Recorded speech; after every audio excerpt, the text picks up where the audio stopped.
with great fondness every day and believed that I did something that was important and really made a difference. So you used to manage some very remote state wildlife areas, or it was a federal wildlife refuge. areas? Yeah, I had both the privilege and the distinction of managing what is the most isolated wildlife refuge in the lower 48, where I was 22 miles from the nearest paved road and 63 miles from the nearest town. And outside of the small staff that I had there at the refuge, I was 25 miles from my nearest neighbor. Wow. And it was awesome.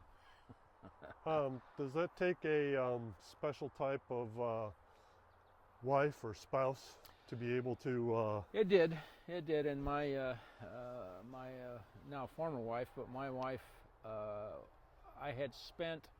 we had spent about a year and a half there during my seasonal years, and she loved the refuge just as much as I did. And in fact, when I got the head manager's job and moved back there, she was maybe more excited about the prospect than I was. Really?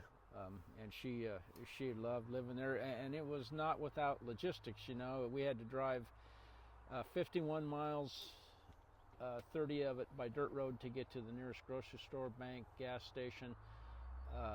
When my kids were in high school, they made an 82-mile-a-day round trip on gravel roads to get to school. So there were a lot of logistical considerations, but man, I had the most incredible front yard. So you can imagine. Your kids can't use the old adage that I used to have to walk uphill in the snow, but they can say I had an 82-mile round trip on a gravel road. I tell you what, I used to tease my daughter, who's a little tiny thing. She's only 4'11", and I said, "Girl," when she graduated, I said, "You changed more tires in your lifetime than most men will have changed when they die." Because it was just we used to laugh that the best and worst of the world was when the county came along and graded, which they did once a year, except during election year when they graded twice. And it was nice to have the roads improved, but they would turn up all the rocks, and your flat tire rate would go up dramatically for a few weeks after they graded the road and stuff. Yeah. But they changed, They changed lots and lots of tires. My daughter could take on any man when it comes to changing the tire. So to level set here, Jay Banta, former wildlife biologist. Wildlife refuge manager. And wildlife refuge management. You mentioned yesterday, we've been hanging out since yesterday, that's something that a lot of biologists aren't necessarily prepared for, is the management aspect of the wildlife refuge management. It's not like when you get a biology degree, they tell you all the intricacies of the management portion. Oh, absolutely. Most biologists get to spend at least a pretty fair amount of time in the field, and they're involved in gathering data to support various management foci, and sometimes to justify certain actions. But the people that are actually the on-the-ground managers, where they have facilities, and the places that I managed had lots and lots of water control structures. We had dikes, we had public use facilities, things like that. An awful lot of that involves procurement and planning and budgeting, dealing with the public. A lot of them have a significant law enforcement element, and those are all things that they pretty much don't train you for when you're going through college. You sort of learn them on the job, and so a significant portion of what you do is sort of like being a mid-level manager in a corporation. It's not, you're not out communing with nature. I got to do a lot of cool things.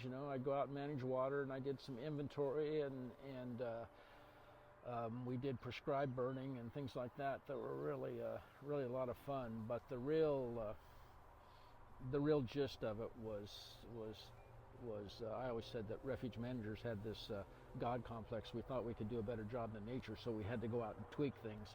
But the real gist of it was trying to optimize this habitat for the wildlife clientele that used it. Some of which were, a lot of which were migratory, some of which were resident, and it required a different recipe at different seasons. Now, there's been obviously some recent attacks on public lands from a senator from Utah. Yeah. Luckily, that's been beat back a little bit. But as a former refuge manager and stuff, how does that make you feel that certain factions seem to be trying to offload federal lands or offload the management, and to, frankly, at some level, trying to maybe sell people on the fact that they think it's a bad idea and vilify the people that are actually out in the field working on it and stuff? How does that resonate with you? Well, it saddens me, and it's really disheartening because, you know, the refuge system, which I was involved in,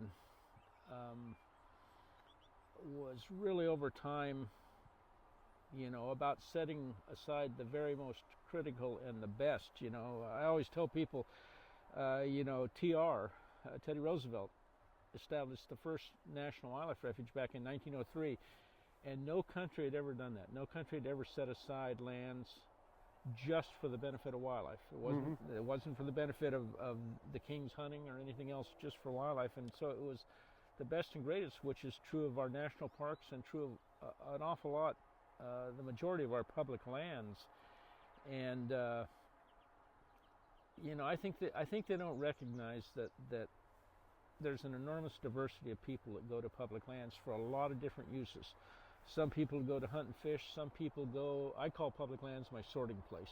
You know, it's where I go when I've got something in my life that's a quandary, and I go there because I'm free of the distractions of everyday life, whether it be my phone, my computer, my car, any other kind of technology. You know, I get in the backcountry, and my mind is free to sort these things out and come to some sort of rationalization about what this quandary in my life is. And I think that, but back to the disparaging things that are said about you know, public employees, and in particular public land management employees. You know, for most people that work in these public land agencies, it's not a job, it's truly a calling. You know, these people, most of them, I was 15 when I decided I wanted to be a manager in the National Wildlife Refuge System. Oh, really? And it took me another 15 years to manage to do that professionally. But most people that go into these careers are pretty young when they decide. It's not one of those things you get out of college and decide, I want to work for the Forest Service, I want to work for one of these agencies. Most people feel called to do this, and they're really mission driven. It's not about the money. It's about, and they're driven by public service. There's great honor in public service, and I think I fear, with sort of the disparaging view that many people are being led to, that we're going to have young people that are going to look around and say, I don't think I want to do that, which will be a crime, because I don't know anybody that hasn't gone to a park, a national park, or maybe a national wildlife refuge, or one of these areas, and connected with a ranger or another public land manager that thought, that person really cared. They